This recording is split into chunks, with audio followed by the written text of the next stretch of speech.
ಅಭಿವೃದ್ಧಿ ಕಾರ್ಯ ನಿರ್ಲಿಪ್ತ ಮಾಡಿರುವ ರಾಜ್ಯ ಕಾಂಗ್ರೆಸ್ ಸರ್ಕಾರಕ್ಕೆ ಅಯ್ಯಯ್ಯೋ ಅನ್ಯಾಯ, ಅಯ್ಯಯ್ಯೋ ಅನ್ಯಾಯ. ತೊಲಗಲಿ, ತೊಲಗಲಿ, ಬೇಕೇ ಬೇಕು. ಒಂದು ಸುತ್ತೋಲೆಯನ್ನು ಹೊರಡಿಸುತ್ತೆ.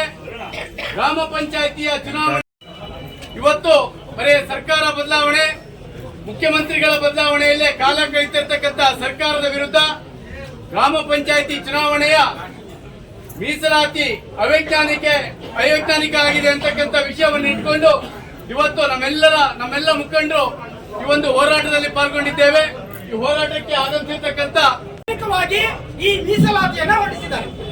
ಯಾರು ಮಾಡಿದಾರಪ್ಪ ಅಂದ್ರೆ ಕೆಲವೊಂದಿಷ್ಟು ಜನರ ಕೈಯಲ್ಲಿ ನಿನಗೆ ಮೀಸಲಾತಿಯನ್ನು ಹಾಕೊಡ್ತೇನೆ, ಇಷ್ಟ ಆಗುತ್ತೆ ಅದಕ್ಕೆ ಕೊಡಬೇಕು ಅಂತ ಹೇಳಿ ಕೂಡ ಕೇಳಿದಂತ ನಿರ್ದೇಶನಗಳಿದ್ದಾವೆ. ಹಾಗಾಗಿ ಒಂದೆರಡು ಉದಾಹರಣೆಗಳನ್ನ ಕೊಡ್ತೇನೆ, ಎಲ್ಲೆಲ್ಲಿ ತಪ್ಪಾಗಿದೆ ಅಂತ ಹೇಳಿ.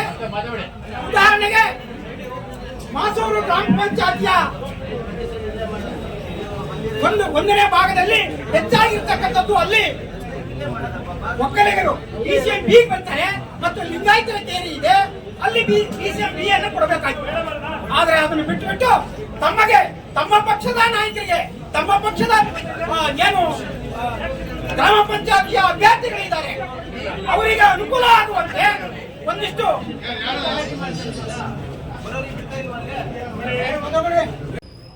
19,000 ಅಕೌಂಟಿಗೆ ಬಡವರಿಗೆ ಹೋಗ್ತಾ ಇರ್ತಕ್ಕಂಥ ದುಡ್ಡು ಅಷ್ಟನ್ನು ಟ್ರಾನ್ಸ್ಫರ್ ಮಾಡಿರ್ತಕ್ಕಂಥ ಬಡವರ ದುಡ್ಡನ್ನ ರಾಜಾರೋಷವಾಗಿ ತಿಂದಿರ್ತಕ್ಕಂಥ ಸರ್ಕಾರ ಇದೆ ಇದು ಕಾಂಗ್ರೆಸ್ ಸರ್ಕಾರ.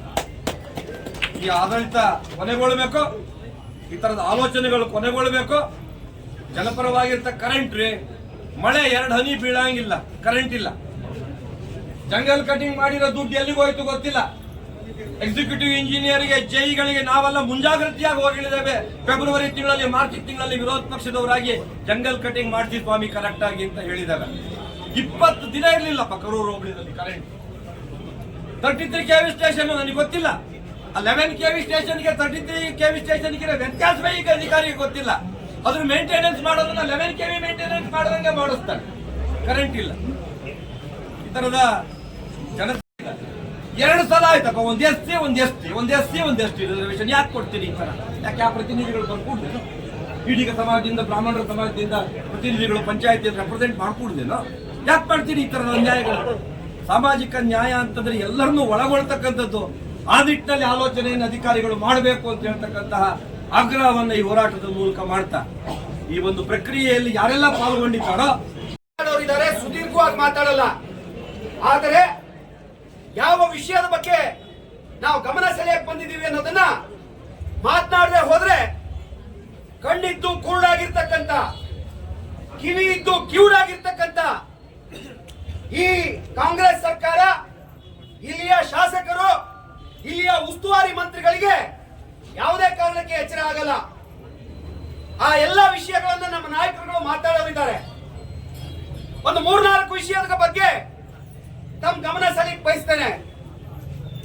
ಯಡಿಯೂರಪ್ಪನ ಸರ್ಕಾರ ಇತ್ತು ಬಂಧುಗಳೇ, ಕೊಳೆ ರೋಗ ಬಂತು,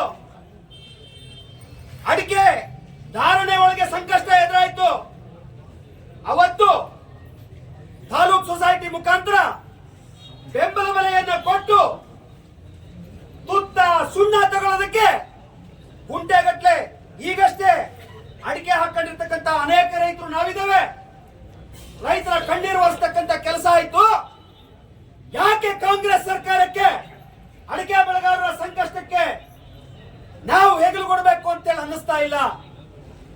ಶಾಸಕರೇ, ದಯಮಾಡಿ ವಿಧಾನಸಭೆಯಲ್ಲಿ ನಿಮ್ಮ ಧ್ವನಿಯನ್ನ ರೈತರ ಪರವಾಗಿ ಎತ್ತಬೇಕು. ಇದು ಬಿಜೆಪಿಯ ಆಗ್ರಹ. ಈಗ ನಮ್ಮ ಮೇಲೆ ಹೇಳ್ತಾರೆ, ಹೀಗೆ ಯಾವುದು ಸರ್ಕಾರದ ಕೆಲಸ ನಡೀತಾ ಇಲ್ಲ. MLAಗಳು ಅಧಿಕಾರ, ಎಷ್ಟು ಜನ ಇವತ್ತು ಯಾವ ಪೇಪರ್ ನೋಡಿ ಸಮಾಧಾನ ಸಮಾಧಾನ ಸಮಾಧಾನ, ದಾನ ದಾನ ದಾನ. DK ಅವರು ದಾನ ಮಾಡೋದ್ರಲ್ಲಿ ಎತ್ತಿದ ಕೈ. ಧನವನ್ನು ದಾನ ಮಾಡ್ತಾರೆ.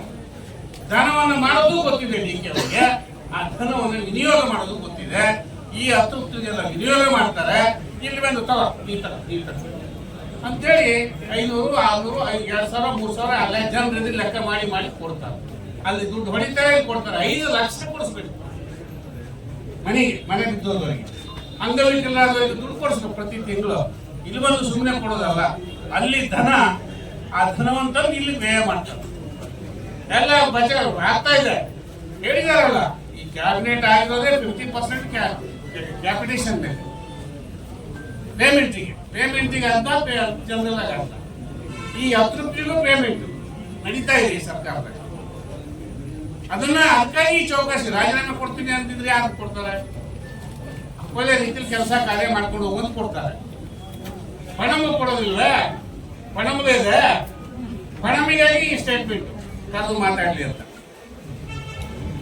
ಹೀಗೆ ಸ್ನೇಹಿತರೆ, ಆಡಳಿತ ಕುಸ್ತಿದೆ, ಕೆಲಸ ಆಗ್ಬೇಕು. ಆ ಕೆಲಸಗಳತ್ತ ಗಮನ ಕೊಡೋಣ, ನಾವು ಹೋರಾಟದ ಮೂಲಕ ಪಡಿಬೇಕು ಅಂತೇಳಿ ವಿನಂತಿ ಮಾಡಿ ಇವತ್ತು